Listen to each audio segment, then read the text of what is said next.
নমস্কার, প্রথমেই দেখে নেব আজকের সংবাদ শিরোনাম। রঙের উৎসবে রক্তের হোলি, তৃণমূল কাউন্সিলরের ঘনিষ্ঠকে খুনের অভিযোগে উত্তাল টিটাগড়। অভিষেকের মহাবৈঠকে যোগ দেবেন 4,500 নেতা, বাদ শিক্ষক অধ্যাপক সংগঠন, ভার্চুয়াল লিঙ্কের মহড়া সারা।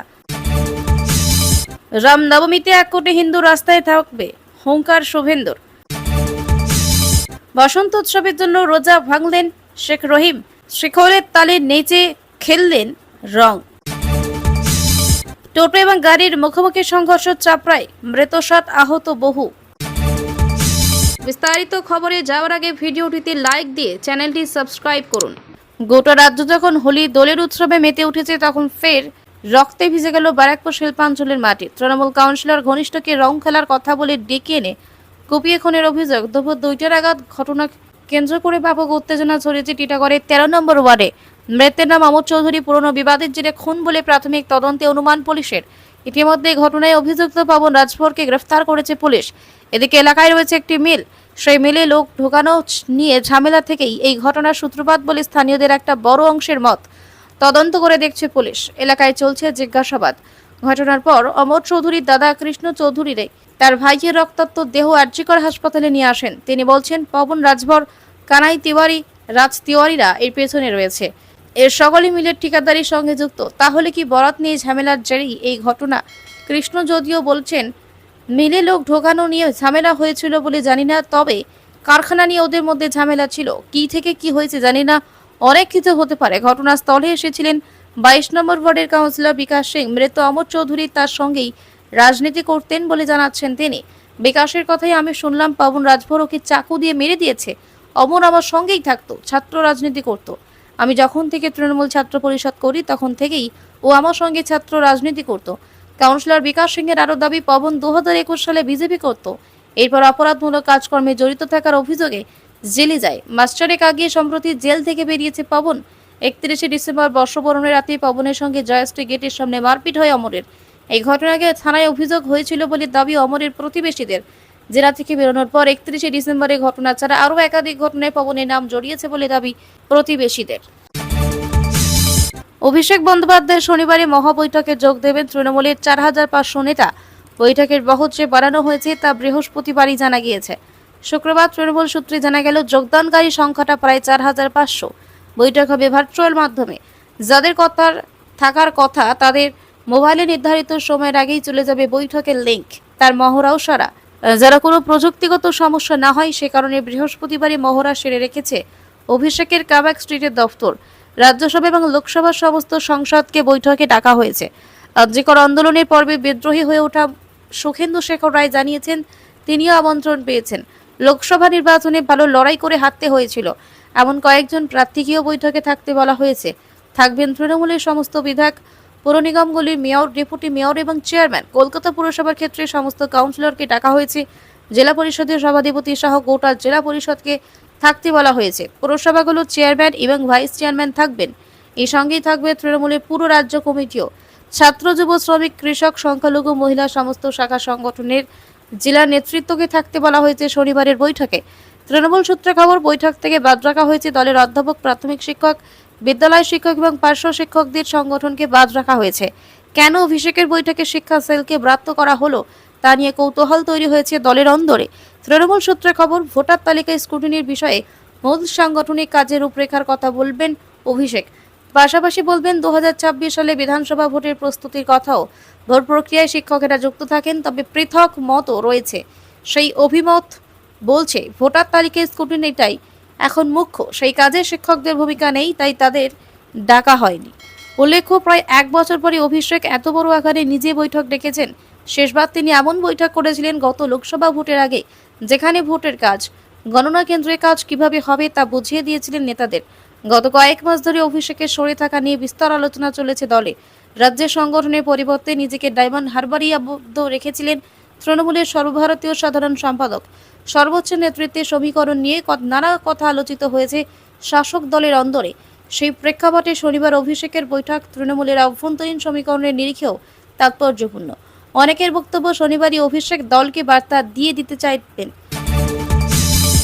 26শে বিধানসভা তাচ্ছে বঙ্গ, ভোটের সলতে পাকানোর কাজ শুরু করে দিয়েছে প্রায় সব রাজনৈতিক দলই। চলছে ঘুঁটি সাজানোর কাজ। একদিকে লোকসভা নির্বাচনের আগে ব্রিগেডি লক্ষ্য কণ্ঠে গীতাপাঠের আয়োজন করে ঝড় দিয়েছিল গেরুয়া শিবির, জানিয়ে রাজনৈতিক মহলে শোরগোল বিস্তর হয়েছিল।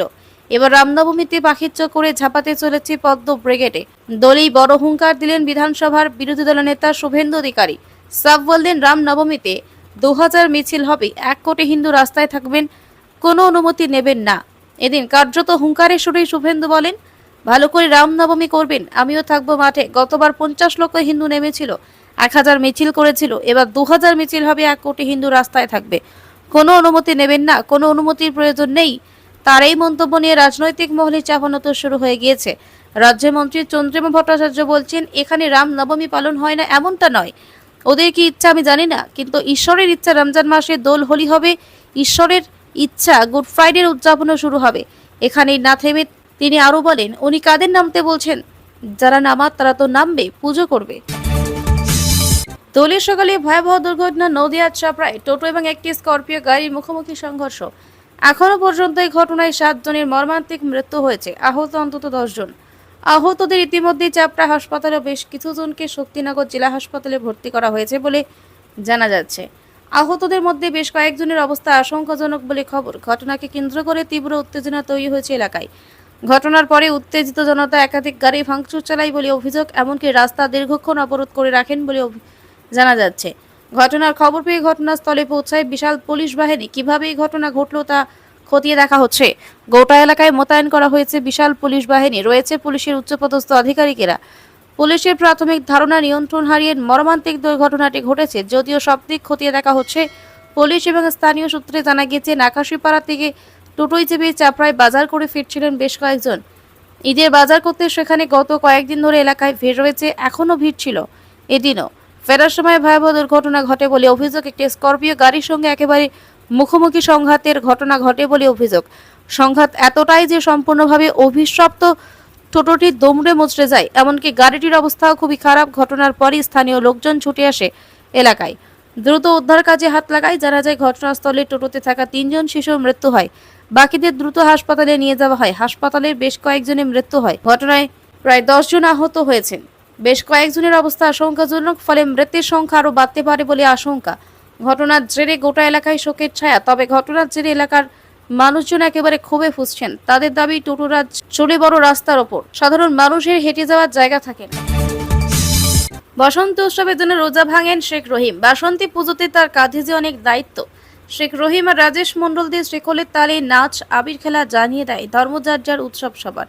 রমজান মাসে উপবাস বা রোজা রাখেন মুসলিম ধর্মপ্রাণ মানুষজন। রমজান মাস চলছে রোজা রাখা। এর মধ্যেই শুরু হয়েছে বসন্ত উৎসব। গতকাল রোজা রেখেছিলেন চুচড়া তেলাফোর্টের শেখ রহিম। তার পাড়ায় বাসন্তী পুজো করে যুবসংঘ ক্লাব, সেই ক্লাবের একজন সদস্য রহিম। পুজোর সময় তার অনেক দায়িত্ব থাকে। প্রতি বছর একসঙ্গে প্রতিমা আনতে যাওয়া থেকে চাঁদা কাটা। বাসন্তী পুজোর আগে হয় বসন্ত উৎসব। দোলের দিন যুবসংঘ ক্লাবের সদস্যরা প্রভাত ফেরি করেন, খোল করতাল বাজিয়ে পথে নামেন। এবারও মহিলা থেকে ছোট বাচ্চারা সবাই এই প্রভাত ফেরিতে অংশ নেন। শুক্রবার সকাল থেকে চুচড়া শহরে শুরু হয় নগর কীর্তন। সেখানে শেখ রহিম যোগ দেবেন বলে এদিন রোজা ভাঙেন, কারণ অনেকটা পথ হাঁটতে হবে। মাথার উপর চড়ারও উপবাসে অসুবিধা হতে পারে, তাই শুক্রবার রোজা রাখেননি। শনিবার আবার রোজা রাখবেন মাছ চাষি রহিম। রহিম বলেন, রমজান মাস চলছে, রমজানে রোজা করি রোজ, কিন্তু আজকের দিনে রং খেলবো, প্রভাত ফেরিতে বেরোবো, বসন্ত উৎসব পালন করব বলে রোজা রাখিনি। অন্যবার বসন্ত উৎসবের সময় রমজান মাস থাকে না, তাই তখন রোজা ভাঙার প্রশ্ন থাকে না। সবাই মিলেমিশে থাকি, উৎসবে সামিল হই, এটাই আনন্দ। যুবসংঘ ক্লাবের সম্পাদক রাজেশ মণ্ডল বলেন, জাতি ধর্মের ঊর্ধ্বে আমরা মানুষ, ধর্ম যার উৎসব সবার। রহিম বাসন্তী পুজোর কার্যকরী কমিটির সদস্য। আমরা একসঙ্গে ঠাকুর আনি। মনটা খারাপ ছিল, রমজান মাস চলছে, নিজেই বলল তাহলে আজ রোজা রাখবো না। রোজা ভেঙে বসন্ত উৎসবে সামিল হয়েছে। ধর্ম নিজের জায়গায় থাকুক, উৎসবে আমরা সবাই